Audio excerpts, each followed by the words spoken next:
हे पहा फ्रेंड्स, तेव्हापासून आधी इथेच बसला. त्याला इतकं मजा येते चूल पेटवल्यानंतर असं खेळायला की तो मग तिथून हलतच नाही. आधी डोंट प्ले विथ फायर शिकवतात ना स्कूलमध्ये,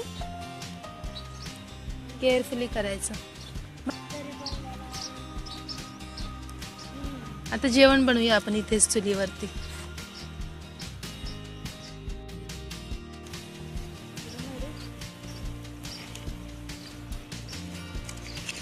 त्याने काय नाही पडणार आहे का? Let's try.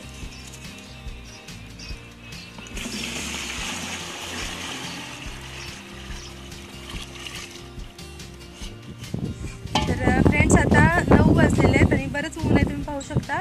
आणि आम्ही इकडे चूल बांधली ना, आम्ही इकडे सगळं स्वयंपाक करायचं ठरवलं. आणि थोडं ऊन आहे म्हणून आम्ही हे असं केलेलं आहे.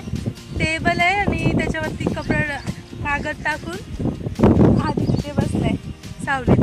तर इथेच चहा नाश्ता वगैरे करायचं, जेवण पण बनायचं. आई चपात्या करते, गरम गरम चहा चपाती खायची आता.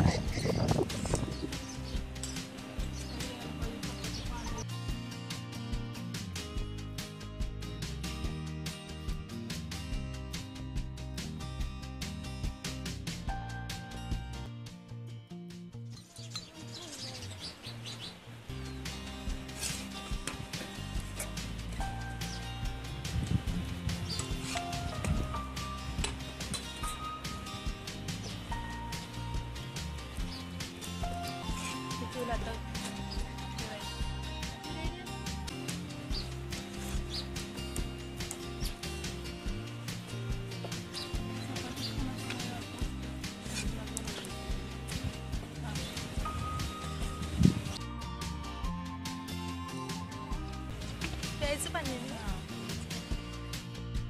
आणि हे आम्ही थोड्याशा रात्री पण फ्राय करून खाल्ल्या आणि मग खूप उशीर झाला. हे फ्राय करायला खूप वेळ लागतो कारण ह्याला शॅलो फ्राय करावं लागतं आजपर्यंत त्या शिजण्यासाठी. त्या चुलीवरती फ्राय करणार आहोत.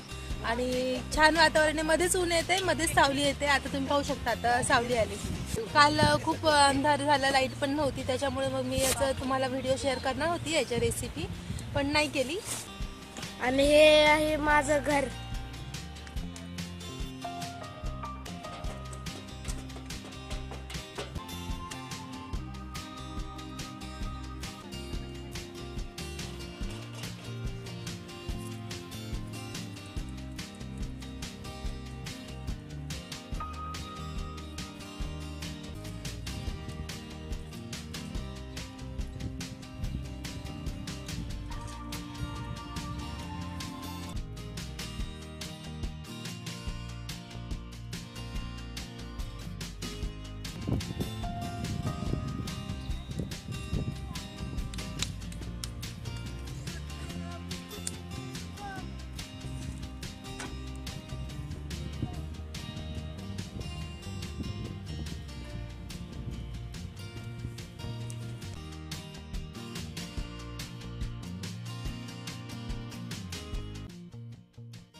सकाळपासून दुसरी वेळ आहे खायची. आता वडी भाकरी खाते, मगाशी चहा चपाती खाल्लेली थोडीशी. पण इथे बसून इतकी भूक पण लागते, मजा पण येते. 2 घास जास्त जातात. ऊन खूप झालेलं आहे आणि त्यामुळे पटापट ह्या वड्या तळून घेते. तुम्हाला माझा आजचा व्लॉग कसा वाटला कमेंट सेक्शनमध्ये नक्की सांगा. तुम्ही हे सगळं मिस करताय का? चुलीवरचं जेवण, गावाकडचं वातावरण, ते पण सांगा कमेंट सेक्शनमध्ये. आणि पुन्हा भेटूया आपल्या नवीन व्लॉगमध्ये. तोपर्यंत स्वतःची काळजी घ्या. बाय.